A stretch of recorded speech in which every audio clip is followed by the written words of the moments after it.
नाटक शब्तर हातमी का लिखा। नाटक का नाम है औरत।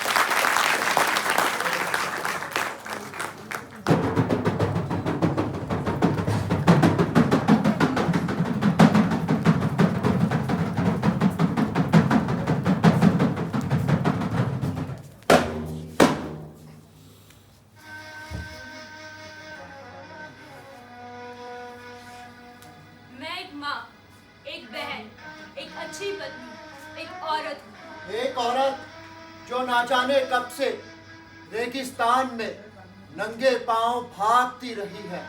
मैं सुदूर उत्तर के गांव से आई हूँ। एक औरत जो न जाने कब से धान के खेतों में, चाय के बागान में अपनी ताकत से ज्यादा मेहनत करती आई। मैं पूर्व उत्तर के प्रखंड से आई हूँ, जहाँ मैं न जाने कब से अपनी गाय के साथ खलियानों में दर्द का बोझ उठाया है। उन बंजारों में से जो तमाम दुनिया में भटकते फिरते हैं। एक औरत जो पहाड़ों की गोद में बच्चे जनती है, जिसकी बकरी मैदानों में खोकर कहीं मर जाती है और वो बैन करती रह जाती है। मैं वो औरत हूँ जो अपने हाथों से भीमकाय मशीनों के चक्के घुमाती हैं। वो मशीनें जो उसकी ताकत को ऐन उनकी आंखों के सामने हर दिन नोचा करती है। एक औरत जिसका खून बहने से सरमाएदारों का मुनाफा बढ़ता है। एक औरत जिसके लिए तुम्हारी दिव्या शब्दावली में एक भी शब्द ऐसा नहीं जो उसके महत्व को बयां कर सके। तुम्हारी शब्दावली किसी उसी औरत की बात करती है जिसके हाथ साफ हैं, जिसका शरीर नर्म है, जिसकी त्वचा मुलायम है और जिसके बाल खुशबूदार हैं। मैं तो वो औरत हूँ जिसके हाथों को दर्द की पैनी छुरियों ने घायल कर दे। एक औरत जिसके बदन को तुम्हारे अंतहीन शर्मनाक कमर तोड़ काम से टूट चुका है। एक औरत जिसकी खाल में रेगिस्तानों की झलक दिखाई देती है। एक औरत जिसके बालों में फैक्ट्री के धुएं की बदबू आती है। मैं एक आजाद औरत हूँ। एक औरत जो अपने कामरेड भाइयों के साथ कंधे से कंधा मिलाकर मैदान पार करती है। एक औरत जिसने मजदूर के मजबूत हाथों की रचना की है और किसान की बलवान भुजाओं की। मैं खुद भी एक मजदूर हूँ, मैं खुद भी एक किसान हूँ। मेरा पूरा जिस्म एक दर्द की तस्वीर है, जिसकी रग रग में नफरत की आग भरी है। और तुम कितनी बेशर्मी से कहते हो कि मेरी भूख एक भ्रम है और मेरा नंगापन एक ख्वाब। एक औरत जिसकी बेहुदा शब्दावली में जिसके लिए तुम्हारी बेहुदा शब्दावली में एक शब्द भी ऐसा नहीं जो उसके महत्व को बयां कर सके। एक औरत जिसके सीने में गुस्से से फबकता दिल छुपा है। एक औरत जिसकी आंखों में आजादी की आग के लाल साए लहरा रहे हैं। एक औरत जो काम करते करते सीख गई है कि लाल झंडा कैसे उठाया जाता है। एक औरत जिसके हाथ काम करते करते सीख गए हैं कि लाल झंडा कैसे उठाया जाता है, कि लाल झंडा कैसे उठाया जाता है। आइए आपको एक कहानी सुनाते हैं, छोटी सी गुड़िया की छोटी सी कहानी। 11 एकम 11, 11 दूनी 22, 11 तिया 33। मुन्नी पानी पिला दे।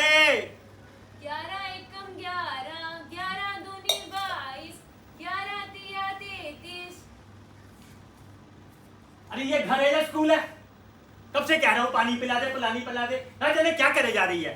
बाबा मैं याद कर रही थी, मास्टर जी कहते हैं कि घर पर बैठकर पढ़ा करो और अगर ना समझ में आए तो अपने बाबा से पूछो। हाँ बाबा से पूछो है। बाबा से पूछो तो घर पे बैठो, काम करो। क्या करेगी तू स्कूल जाके? तुझे कौन सा किसी दफ्तर जाना है?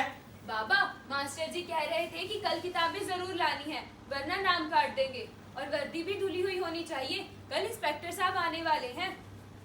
इन हरामखोरों को बच्ची का मन बहलाने के सिवाय और कोई काम ही नहीं है। यहाँ घर में 2 वक्त रोटी खाने को नहीं है। ये ऊपर से बरसात आने को है, छत टपक रही है, वो तो ठीक नहीं करा पाए और इन्हें किताबें चाहिए, खिलौने चाहिए।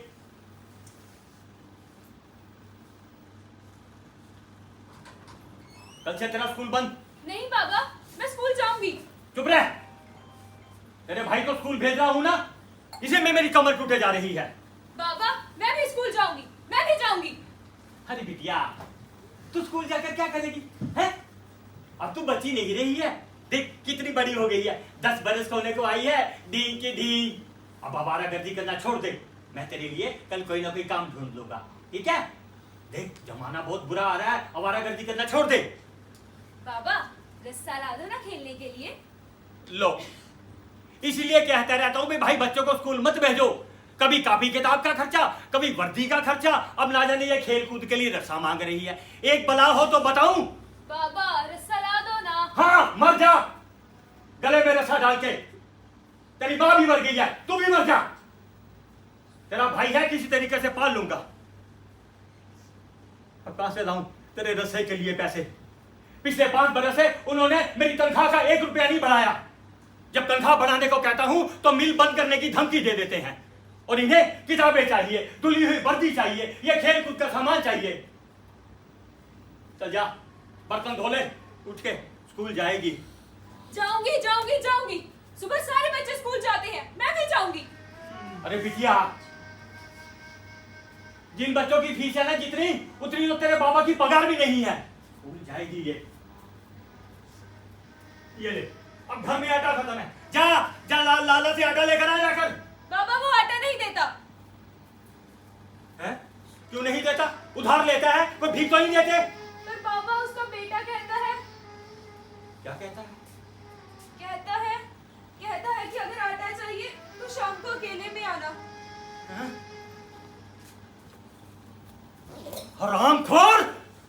अगर तेरा उधार ना चुकाना होता ना तो मैं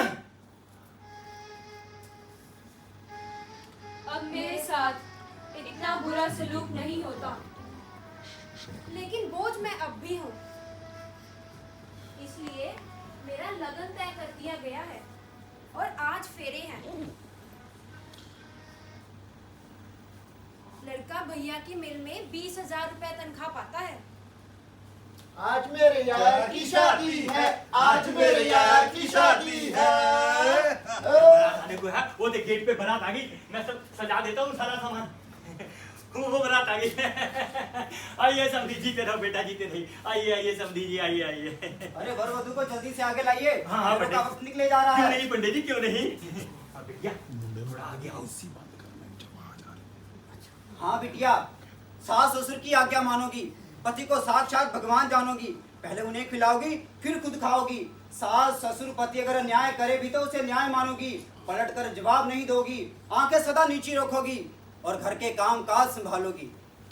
तथास्तु। जा, जाकर जवाई के पास छू, जा जा।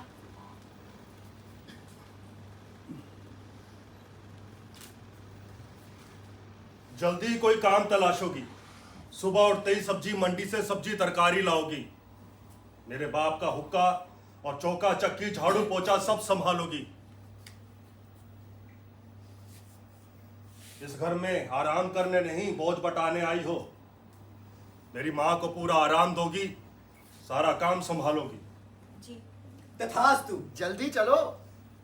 दहेज के नाम पर क्या था? अरे चलो। आइए पंडित जी, आइए। तो इस तरह गृहस्थी की चक्की में पिसते पिसते 8 बरस बीत गए। छोटे छोटे बच्चे हैं मेरे, गंदे ची पी करते। 25 साल की उम्र में 40 साल की गुड़िया लगती हूँ। मुंह अंधेरे जागती हूँ, घर का सारा काम करती हूँ, दोपहर का चौका बर्तन कर फिर काम पर जाती हूँ, शाम ढले घर लौटती हूँ। ससुर जी के मरने के बाद ही मेरा आदमी शराबी हो गया। इधर क्या कर रही है? काम कर। दिन भर मारता पीटता है, गाली गलौज करता है, थाने में नाम दर्द है। मुन्ना क्यों रो रहा है? जाग गया है तुम्हारी बकबक सुनकर। तो चुप करा, नहीं तो उठाकर बाहर फेंक उस गंदी औलाद को। क्या होगा इन बच्चों का? दिन भर आवारा घूमते हैं। पढ़ाई लिखाई का कोई ठिकाना नहीं। बड़े होकर उन्होंने अपने बाप पर ही जाना है। बड़े होंगे तो न जाने काम के मारे में कहाँ कहाँ घूमेंगे, कहाँ कहाँ जाएंगे मुझसे दूर। मैं हमेशा की तरह अकेली, हमेशा की तरह निराश, न जाने किसके सहारे जीऊंगी। अगर चक्की से जवाब मिल गया तो किसके दरवाजे पर जाऊंगी। हे भगवान, तू ही कुछ कर। भगवान क्या कर लेगा बेटा, उसे क्या पड़ी है तेरी। उसे तो बड़े बड़े घर पसंद है भाई, बड़े बड़े। अपनी बकबक बंद कर। आज तेरे कारण ही ये सब हुआ है। अगर मंदिर जाता, भले मानस की तरह घर पर रहता, तो आज एक घर की हालत ऐसी ना होती। बदतमीजी करती है? आदमी को कहीं आराम ही नहीं है। फैक्ट्री में अपने सुपरवाइजर की भों भों और इधर इसकी। अच्छा सुन, दान दहेज के नाम पर तो तेरे बाप को सामसूम गया था, और इधर ठोस टमाती है। काम कर। बाप के, भाई के और खावन के ताने तिशरों को सुनना तमाम उम्र। बच्चे चढ़ना सदा, भूखे रहना सदा, मेहनत करना हमेशा कमर तोड़कर। और भी बहुत से जुल्म सितम औरत के हिस्से आते हैं। कमजोरी का उठा फायदा गुंडे उसे सताते हैं। नेता वेता दूर से ही ये सब तकते हैं, क्योंकि रात के अंधेरे में वो भी ये सब करते हैं। औरत की कहानी का ये एक जाना माना किस्सा है। और झलकियां आगे देखें, जो औरत के जीवन का किस्सा है, जो औरत के जीवन का किस्सा है। मैं औरत का एक दूसरा रूप हूँ। स्कूल पास किया है मैंने, और घर वालों को बड़ी ही मुश्किल से कॉलेज जाने के लिए भी मनाया है। अब वहीं जा रही हूँ दाखिला करवाने।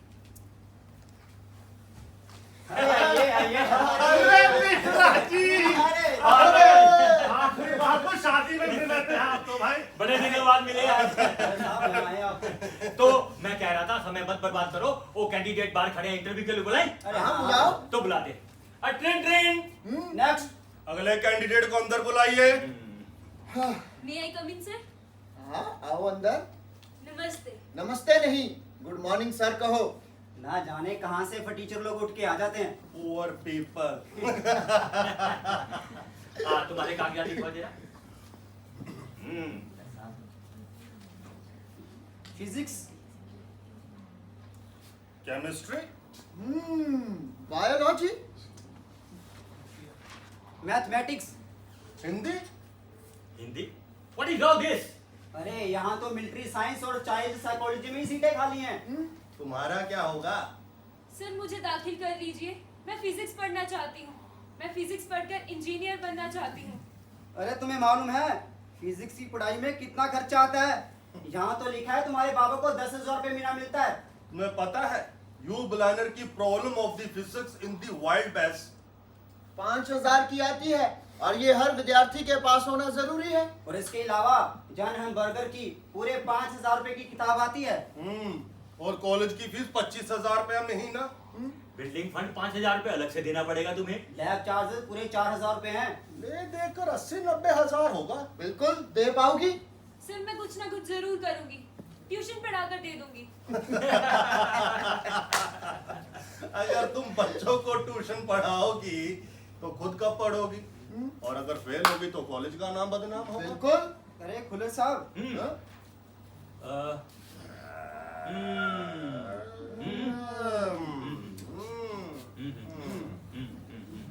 खैर तुम्हें दाखिल किया जाता है। धन्यवाद। पर एक बात का ध्यान रखना, हमारे कॉलेज के कुछ अपने नियम है, अपनी परंपरा है। लड़कियां लड़कों से बात नहीं करती। लड़कियां कैंटीन नहीं जाती। राजनीतिक और हड़तालें बिल्कुल भी बर्दाश्त नहीं की जाएंगी। समझ गई? कल से कॉलेज आ जाना। बाहर फीस जमा कर दो। चले कुलदर हाँ जा। हाँ, कैंटीन में चल के चाय तो पिलाओ। खैर कॉलेज में दाखिला हुआ, पर आजकल लड़कियों के लिए कॉलेज जाना कोई हंसी खेल नहीं है। ऐसा लगता है पूरा शहर गुंडों से भरा पड़ा है। अकेली लड़की देखते ही झपटते हैं अरे गोरी चली कॉलेज को घर को चली, अरे गोरी चली कॉलेज को घर को चली। कहाँ जा रही हो? हमें भी ले जाओ ना। अरे ओ पुलिस वाले, खड़े दांत क्या निकाल रहा है? रोकता क्यों नहीं इन्हें? अबे मुस्टंडो, कहीं के दिन दोपहर आ जाते हो। अगले जाओ साहब, बदतमीजी करती है, हैं? बड़ी आई तो रोगन है। अगर इतनी ही सच्ची सावित्री है तो गली कूचों में क्या कर रही है? और अगर ज्यादा ही प्रॉब्लम है तो टैक्सी से आया जाएगा।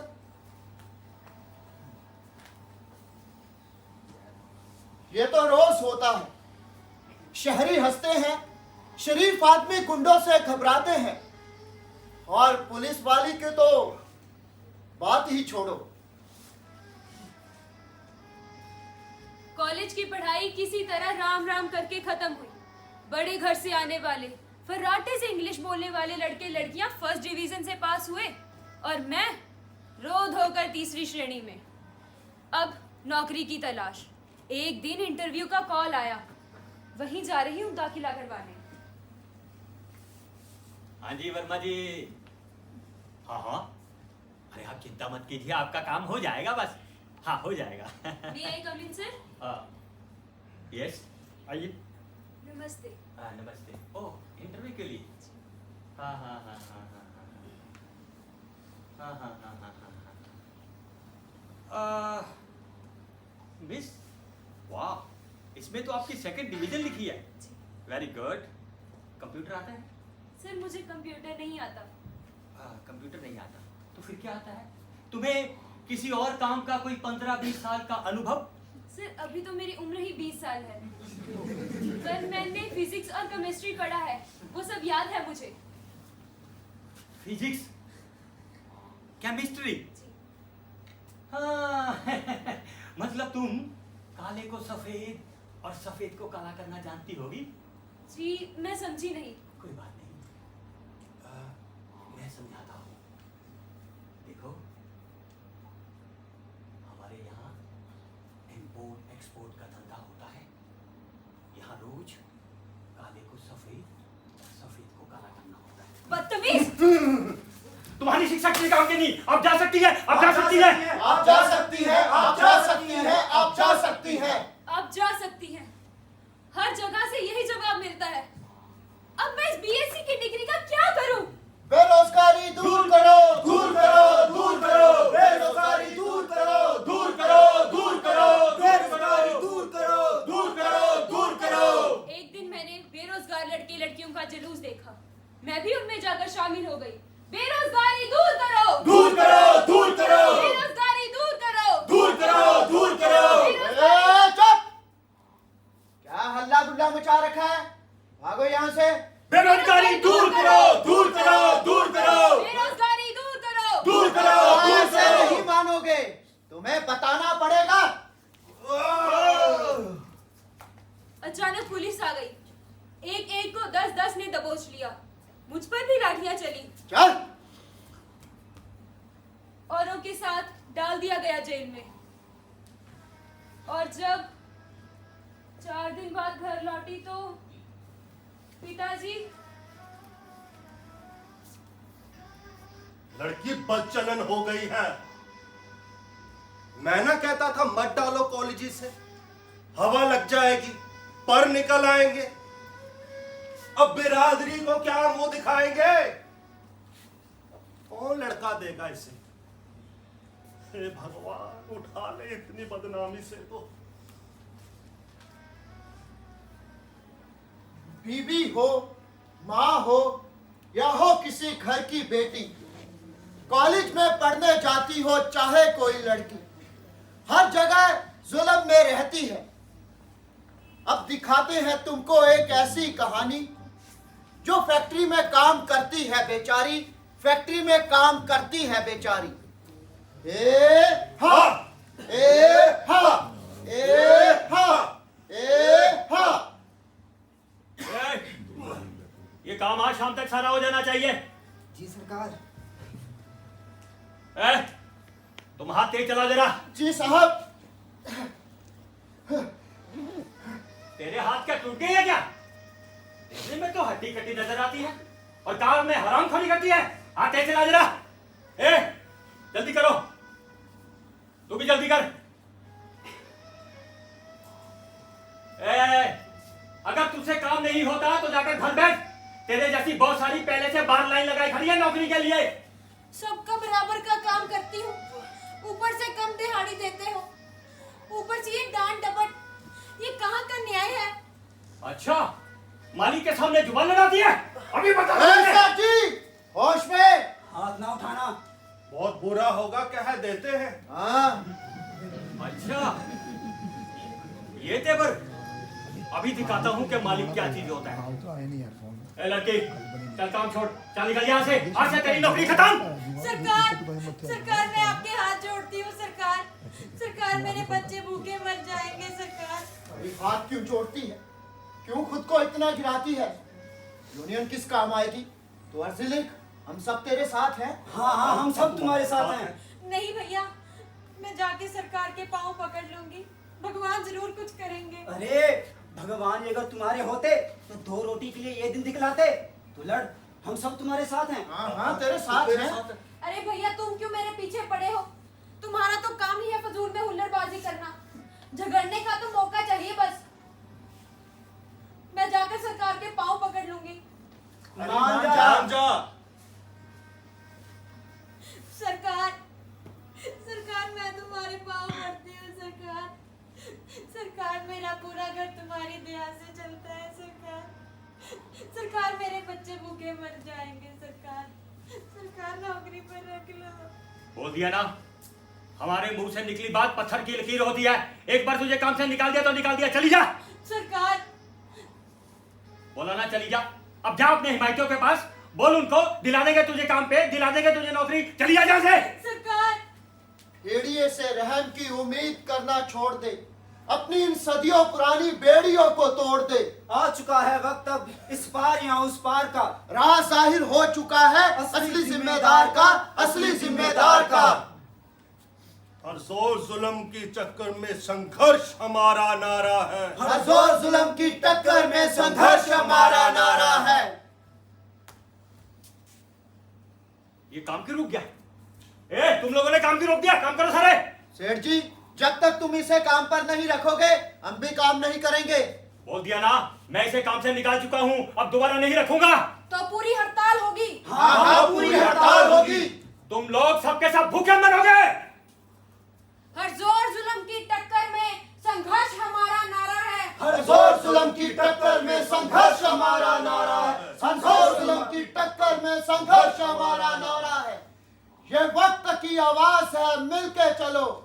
ये जिंदगी का राज है, मिलके चलो, मिलके चलो, मिलके चलो। तो ये थी हमारी छोटी सी पेशकश।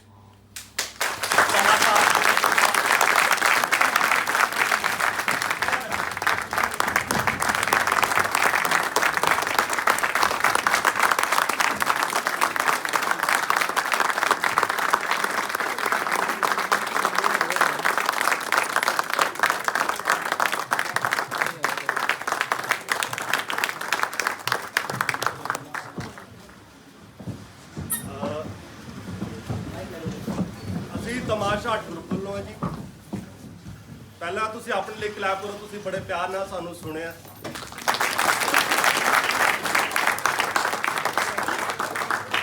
ਇਹ ਸਫਦਰ ਆਸ਼ਮੀ ਦਾ ਨਾਟਕ ਹੈ ਜਿਨ੍ਹਾਂ ਨੂੰ ਅਸੈਸੀਨੇਸ਼ਨ ਕਰ ਦਿੱਤਾ ਗਿਆ ਸੀ ਡਿਊਰਿੰਗ ਪਲੇ ਕਰਦੇ ਵੇਲੇ ਦਿੱਲੀ 'ਚ, ਕਿਉਂਕਿ ਉਹ ਐਵੇਂ ਦੀ ਆਵਾਜ਼ਾਂ ਉਠਾਉਂਦੇ ਸੀਗੇ ਆਪਣੇ ਕੰਮ ਦੇ ਦੁਆਰਾ। ਜਿਵੇਂ ਲਾਲ ਸਲਾਮ ਹੋ ਗਿਆ, ਹਰ ਬੰਦੇ ਨੂੰ ਬਰਾਬਰ ਦਾ ਅਧਿਕਾਰ ਹੋ ਗਿਆ, ਚਾਹੇ ਔਰਤ ਹੈ, ਗਰੀਬ ਹੈ, ਕੋਈ ਵੀ ਬੰਦਾ ਕਿਸੇ ਫੈਕਟਰੀ। ਤਾਂ ਅਸੀਂ ਤਮਾਸ਼ਾ ਆਰਟ ਗਰੁੱਪ ਵੱਲੋਂ ਅਸੀਂ ਸਾਡੇ ਸਭ ਤੋਂ ਸੀਨੀਅਰ ਕਲਾਕਾਰ ਸਾਡੇ ਰਿਪਨ ਖੁੱਲਰ ਜੀ, ਉਸ ਤੋਂ ਬਾਅਦ ਸਾਡੀ ਦਿਵਿਆਂਸ਼ੀ ਹੈ, ਨਰਸਿੰਗ ਕਰ ਰਹੀ ਹੈ ਦਿਵਿਆਂਸ਼ੀ। ਰਿਕਾਰਡ ਚੌਹਾਨ ਸਾਡੇ ਨਾਲ ਬਹੁਤ ਪੁਰਾਣਾ ਥੀਏਟਰ ਕਰ ਰਿਹਾ ਜੀ। सनी सिद्धू डायरेक्टर बाय इस नाटक को डायरेक्ट किया सनी सिद्धू ने अपनी हरप्रीत ये अपनी विक्रम कॉलेज पढ़ती है। मैं Kailash Kumar thank you so much. ਤੇ ਸਾਡੇ ਰਵੀ ਅਨੇਜਾ ਜੀ YouTube ਚੈਨਲ, ਤੁਸੀਂ ਇਹਨਾਂ ਦੇ ਵਿੱਚ ਕਾਫੀ ਸਾਰੇ ਨਾਟਕ ਦੇਖ ਸਕਦੇ ਹੋ ਜੋ ਪਟਿਆਲੇ, ਚੰਡੀਗੜ੍ਹ ਇੱਧਰ ਉੱਧਰ ਪ੍ਰੋਡਕਸ਼ਨ ਆਉਂਦੀਆਂ ਨੇ, ਇਹ ਇਹਨਾਂ ਨੂੰ ਰਿਕਾਰਡ ਕਰਦੇ ਨੇ। ਇਹਨਾਂ ਦਾ ਨਾਮ ਹੈ ਰਵੀ ਅਨੇਜਾ। ਤੁਸੀਂ ਹੋਰ ਵੀ ਕਈ ਪ੍ਰੋਡਕਸ਼ਨਾਂ ਜੋ ਕਿ ਬਹੁਤ ਹੀ ਵਧੀਆ ਪ੍ਰੋਡਕਸ਼ਨਾਂ ਆਉਂਦੀਆਂ ਨੇ, ਤੁਸੀਂ ਇਹਨਾਂ ਦੇ YouTube ਚੈਨਲ ਤੇ ਦੇਖ ਸਕਦੇ ਹੋ। ਰਵੀ ਅਨੇਜਾ subscribe